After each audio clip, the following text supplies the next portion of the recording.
A lot of you guys have been writing in asking for inspired lunch ideas. So today I'm so excited to share with you 3 of my very favorite quinoa recipes. What I love about these recipes is that they're perfect to pack for lunch and you can eat them hot or cold and they're delicious both ways.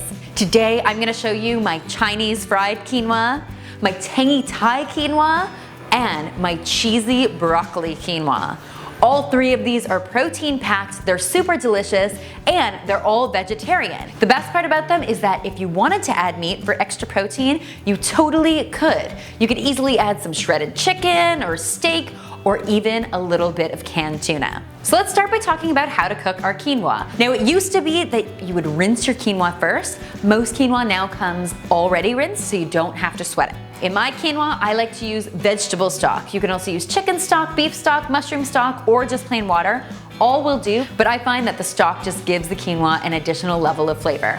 A ratio of 2 to 1 is ideal. So basically you want 2 parts liquid to 1 part quinoa. You're gonna bring it to a boil and then reduce the heat to minimum, put the lid on, and leave it for 15 minutes. Just let that bad boy simmer. After 15 minutes, turn off your heat and let it sit for another 5 minutes while it continues to absorb all that delicious liquid. Now it's time for our Chinese fried quinoa. Now I've already cooked off my quinoa. I have 2 or 3 cups standing by. And then in my frying pan, I'm going to add some sesame oil. You can also use canola oil or vegetable oil in this dish, but you don't want to use something with a low smoke point like olive oil. That will burn way too quickly as our pan heats up. So we've got our sesame oil heating up. You can smell it, it's a bit nutty and delicious. To that, we're gonna add a small white onion and some garlic. We're gonna stir this up until it gets translucent. Once it's reached that point, we are going to add some carrots and some frozen peas. We're gonna let those fry up for about 2 or 3 minutes until they just start to soften up a bit. Then we're gonna move all of this delicious veg over to the side. And we're gonna fry in the same pan 2 eggs. The moment they hit this pan, they're gonna start to scramble. So be prepared to be on it. And we're just gonna zhuzh them a lot. We don't want them to burn. And it's that easy. Now if you don't wanna add the eggs, if you wanna make this dish vegan, that's no problem. Super simple, just leave the eggs out. But I find it's nice additional protein. I'm just gonna cut it into little bits and then I'm gonna mix it all together. Then we're going to toss in our cooked quinoa, give it a good mix, then pour in a splash of soy sauce, a little bit of hot sauce if you like the heat, and then finish it with some green onions. You don't wanna put them in before because you don't wanna cook them. You want them to stay fresh.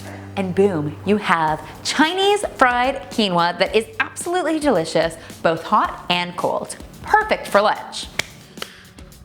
Now let's talk about our tangy Thai quinoa. I absolutely love this dish because it's got a lot of crunch and a lot of flavor. I have 2 or 3 cups of quinoa already cooked, standing by. To my quinoa, I'm gonna add some shredded red cabbage, some shredded carrot, and some red pepper. This is all gonna add a whole lot of crunch. Then I'm gonna add a couple edamame beans, which are super delicious and a great protein source, and then set it aside while we make our dressing. So we have about a teaspoon of peanut butter standing by. We're gonna add a little honey for sweetness.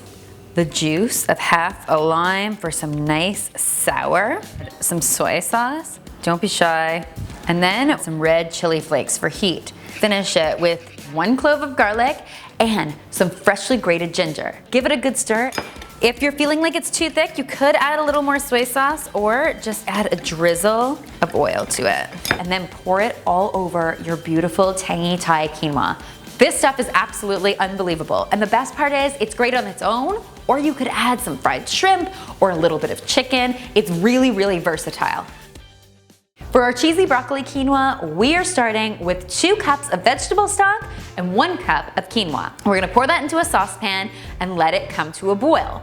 Once this guy's boiling, we're gonna turn our heat down to low, put the lid on and let it simmer for 10 minutes. I am starting with 1 gorgeous head of broccoli. Just gonna cut off this stalk. Don't throw this stock away. This is absolutely amazing in soup stocks and also great for things like coleslaw. You can actually just shred it up and put it right in. It's delicious. At the 10-minute mark, we're gonna toss in our broccoli, put the lid back on, and let our broccoli steam for that last 5 minutes of cooking. Once those 5 minutes are up, we're gonna turn off our heat. Then we're gonna add a good helping of salt and a little bit of pepper. We're also going to add some paprika. Then we're gonna stir in 1 cup of sharp white cheddar And we're gonna put the lid back on, let it sit for 5 minutes, and boom, you have this delicious, cheesy broccoli quinoa that is to die for. If you're not into quinoa, you can make this very same recipe, but just use rice instead. I hope you'll give these 3 lunch ideas a try and let me know how it goes. Tweet me or Instagram me a photo of your own creations. I'd love to see what you're doing in your kitchen. And be sure to subscribe to The Domestic Geek for more deliciousness just like this.